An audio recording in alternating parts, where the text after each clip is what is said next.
नाही, चौकशी आणि स्टेटमेंट द्यायचं असलं तर मला त्याची कधीही तयारी आहे. त्याच्यामध्ये काय चुकीचं आहे? ठीक आहे, वस्तुस्थिती आहे ही मी सांगितलेली आहे आणि तीच वस्तुस्थिती आहे. मी सांगितलेलं होतं की मी सध्या मंत्री नाही आणि त्याच्यामुळे तुम्ही जर विद्यमान मंत्री किंवा अधिकाऱ्यांशी संपर्क साधला तर त्याला पॉझिटिव्ह रिस्पॉन्स मिळू शकेल आणि जर पोलिसांना अधिक काही पाहिजे होतं तर ते माझ्याशी आणि बोलू शकले असते. गुन्हे शाखेकडून एपीआय अमोल वाघमारे, वरिष्ठ पोलीस निरीक्षक जितेंद्र सोनवणे आणि स्टुडिओ मालक मनीष अग्रवाल यांचे जबाब नोंदवले गेले. नाही, जबाब बघा, जिथं पोलिसांना सहकार्याची आवश्यकता आहे तिथं प्रत्येक नागरिकांनी सहकार्य केलंच पाहिजे असं माझं स्वतःचं मत आहे. त्याच्यामुळे जे काय स्टेटमेंट आहे ते मी अवश्य देईन. घटनेदरम्यान रोहित आर्याने केसरकर यांच्याशी बोलण्याची मागणी केल्याची माहिती होती.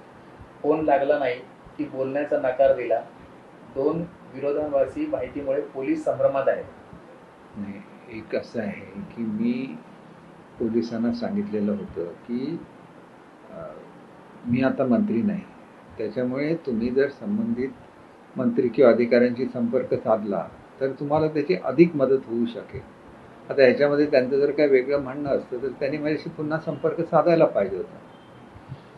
त्यांचा जर संपर्क कोणाशी होत नसेल तर त्यांनी पुन्हा संपर्क साधायला पाहिजे होता आणि मी हे स्वतः फोन करून सांगितलंय त्यांना. त्याच्यामुळे त्याच्यामध्ये काही चुकीचं आहे असं मला स्वतःला वाटत नाही. कारण शेवटी मुलांना जर सुखरूप सोडवायचं असेल तर ठोस आश्वासन देण्याची आवश्यकता असते आणि ठोस आश्वासन फक्त मंत्रीच देऊ शकतात किंवा संबंधित अधिकारी देऊ शकतात. या प्रकरणाशी संबंधित अधिकारी, स्टुडिओ मालक आणि घटनेदरम्यान स्टुडिओला भेट दिलेल्या कलाकारांनाही समन बजावण्यात चौकशीसाठी हजर राहण्याचे आदेश दिले. नाही, बघा, शेवटी असं आहे की एन्काउंटर झाला नसता तर ही सगळी चौकशी लागलीच नसती.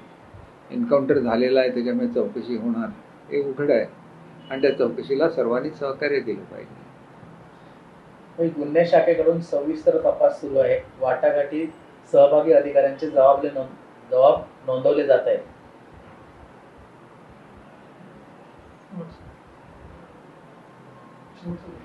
मानसिक रुग्ण होता असे कोणतेही ठोस पुरावे मिळाले नसल्याची वरिष्ठ अधिकाऱ्यांची माहिती आहे. नाही, मी त्यांना कधीच मानसिक रुग्ण म्हटलेलं नाही, त्याच्यामुळे मला हा प्रश्न विचारणं चुकीचं आहे. जे एक म्हणजे मुलांना ओलीस ठेवणं ही अत्यंत चुकीची बाब आहे, ती त्यांनी केली. मुलांची सुखरूप पोलिसांनी सुटका केली, याच्याबद्दल पोलीस दलांचे आम्ही आभारी आहोत.